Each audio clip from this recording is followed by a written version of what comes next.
Um levantamento recente feito pelo Ministério da Saúde revelou que 51% da população brasileira estão acima do peso. Pela primeira vez na história, mais da metade dos brasileiros são obesos. Em 2000, a ONU, ao analisar os maiores problemas mundiais, estabeleceu 8 objetivos do milênio que devem ser atingidos por todos os países até 2015. Acabar com a fome e a miséria está entre eles.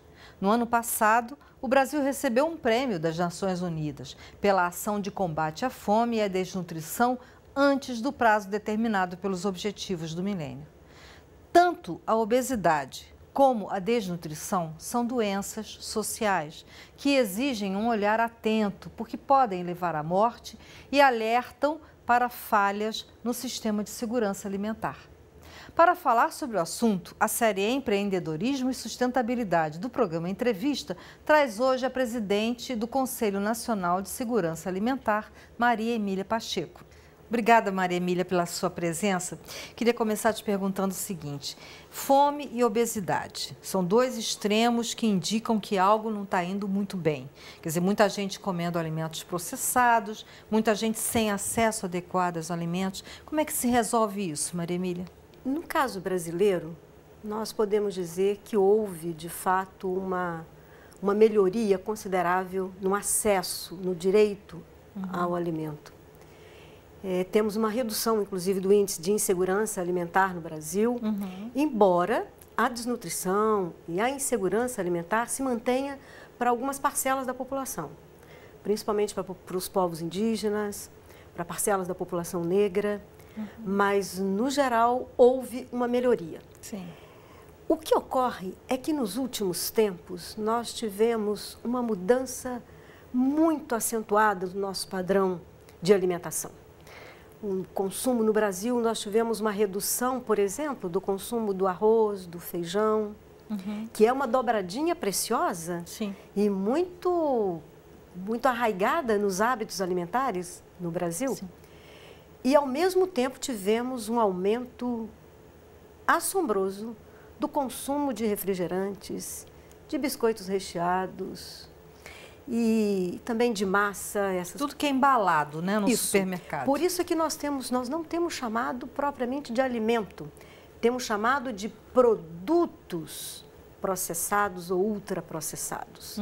Porque chegamos a nos perguntar, inclusive, o que eles são, né? Porque esses produtos processados, eles têm componentes que nós nem sabemos, né? Tem uma não se sabe exatamente o que está comendo. Não se sabe ali, exatamente né? o que está comendo. Uma nutricionista, colega nossa no Conselho, chama de incógnitas alimentares, porque não sabemos. Dada a quantidade de corantes, edulcorantes, acidulantes, etc., que contém esses produtos para durarem mais tempo na prateleira. Sim. E por isso eles têm muito mais sal, têm muito mais açúcar, para durar mais. Essa mudança desses hábitos alimentares explica o aumento da obesidade no Brasil. Então, é muito importante que a gente tenha essa compreensão que a obesidade, o sobrepeso, é uma questão de ordem social e ela não pode ter apenas uma abordagem medicalizada. Sim, né? sim. É preciso que haja uma mudança desses hábitos, o que supõe também mudar o rumo da produção. Por isso que é importante falar dos sistemas sustentáveis, agroecológicos de produção. Agora, na minha infância, a gente tinha tempo para as coisas. A gente tinha tempo de caqui, a gente tinha tempo do figo, a gente tinha tempo da manga. Hoje eu não vejo mais isso, porque a gente consegue comprar manga, figo, caqui o ano inteiro. Por que isso, Maria Emília? Porque nós nos afastamos cada vez mais da própria natureza. A produção de alimentos, ela alcançou um grau de artificialização. A agricultura foi transformando-se, artificializando cada vez mais. Isso explica, por exemplo, a produção de sementes transgênicas, que são sementes que cruzam, são de laboratório e que cruzam espécies diferentes. E esse cruzamento de espécies você não encontra na natureza. Então, esse processo de artificialização e que gera esse tipo de produção de monocultura, né? E que para afastar as pragas é preciso usar cada vez mais agrotóxicos, essa artificialização chega também nesse ritmo de produção de alimentos. Sim. Como são sementes híbridas, são bastante artificiais, se consegue reproduzir no tempo, ultrapassando às vezes o ciclo da natureza, e você encontra algumas frutas, legumes durante todo o ano.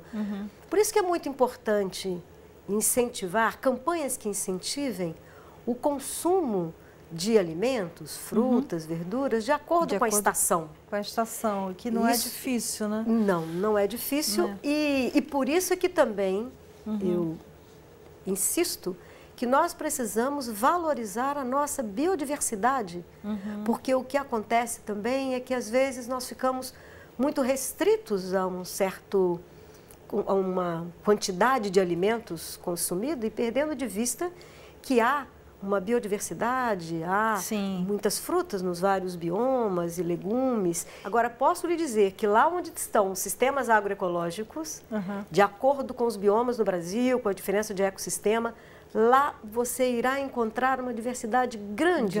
De frutos e de verduras, né? De acordo com as características daquele ecossistema. Então, a reaproximação com a natureza, a mudança, vamos dizer assim, de orientação, de paradigma, como dizem alguns, isto é um desafio para a humanidade hoje e é um desafio no caso brasileiro.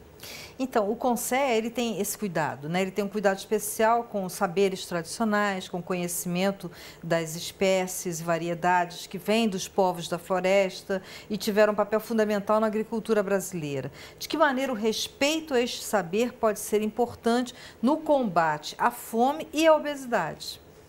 Essa pergunta também é importante porque nós percebemos muitas vezes que há uma idealização de um tipo de saber. Nós, na agroecologia, defendemos a troca de saberes. Nós não podemos ignorar que há sistemas agrícolas extremamente complexos no Brasil e que eles permanecem, se reproduzem porque são fonte de uma sabedoria. Sim. Eu vou dar um exemplo de um sistema agrícola no Alto Rio Negro, de indígenas, e propositalmente falo dos indígenas, porque os indígenas têm um saber e nos deixaram, têm um legado, não só na variedade das espécies, como também na nossa culinária.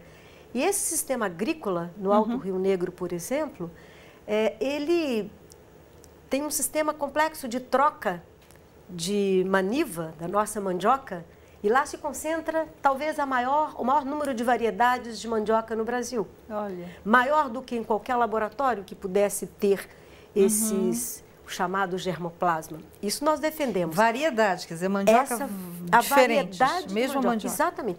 Variedade na cor, no sabor, na consistência, no tempo de cozimento e por isso, e as variedades são importantes porque elas são capazes de nos proporcionar uma variedade de transformação na culinária. Certa variedade de mandioca vai ser mais apropriada para fazer um cuscuz, ou para fazer uma tapioca, ou para cozinhar e comer uma mandioca incrível cozida. Porque tem crianças que nem sabem ainda o que é mandioca. Agora imagina que tem variedades de mandioca. Exatamente. Com certeza, o aumento no consumo de verduras, de frutas, é algo fundamental para enfrentarmos o problema da obesidade. Isso é parte do debate que temos feito no CONSEA, sociedade e governo, na defesa de um plano de prevenção da obesidade e da obesidade infantil. O CONSEA também defende um outro plano, que é o Plano Nacional de Redução do Uso de Agrotóxicos. Em que consiste esse plano, Maria Emília?